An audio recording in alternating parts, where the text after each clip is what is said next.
Assalamualaikum warahmatullahi wabarakatuh. Nama saya Pramandika Yona Salendra, NIM 2210-2022. Prodi Ilmu Pemerintahan Karyawan.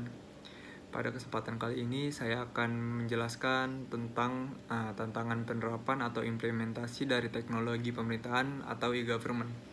Yang pertama itu ada kesiapan infrastruktur, yang dimana ketersediaan infrastruktur TIK yang memadai menjadi faktor penting dalam penerapan e-government.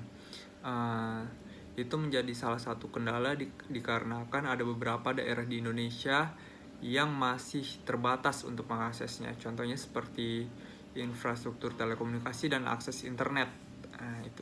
Yang kedua, lalu ada kesiapan sumber daya manusia, yang dimana kesiapan sumber daya manusia dalam mengelola dan memanfaatkan teknologi menjadi faktor penting dalam keberhasilan implementasi e-government tersebut. Masih banyak pegawai pemerintah yang belum memiliki keterampilan dan pengetahuan yang cukup.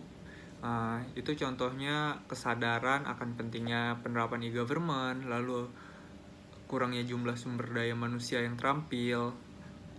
Lalu yang ketiga ada juga kesadaran masyarakat, yang dimana kesadaran masyarakat dalam memanfaatkan layanan e-government menjadi faktor penting dalam keberhasilan implementasi e-government.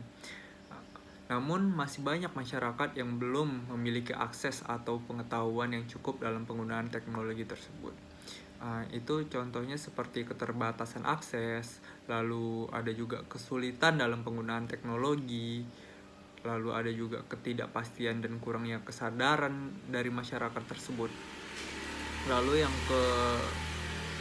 keempat ada kebijakan dan regulasi, di mana kebijakan dan regulasi yang belum memadai menjadi kendala dalam implementasi e-government. Selain itu, masih banyak kebijakan dan regulasi yang belum terintegrasi dengan baik, sehingga menyulitkan implementasi e-government. Lalu ada juga keamanan informasi. Keamanan informasi menjadi faktor yang sangat penting dalam implementasi e-government. Tetapi masih banyak kasus kebocoran data dan serangan cyber yang terjadi pada sistem e-government di Indonesia. Contohnya itu penggunaan teknologi keamanan informasi. Pemerintah dapat menggunakan teknologi keamanan informasi seperti enkripsi data, firewall, dan sistem deteksi intrusi untuk melindungi data dan informasi yang disimpan dan diproses dalam sistem e-government. Contoh yang kedua ada juga pelatihan dan peningkatan kesadaran.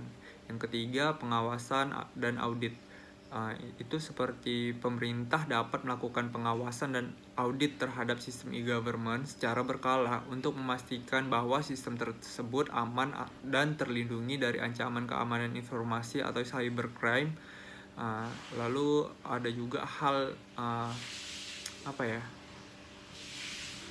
contohnya hal-hal yang seperti absen, yang sekarang mungkin itu masih banyak oknum yang kurang bertanggung jawab untuk melakukan kecurangan. Itu banyak ya di Indonesia saat ini. Oke, mungkin itu saja presentasi dari video saya kali ini. Selamat malam. Terima kasih. Wassalamualaikum warahmatullahi wabarakatuh.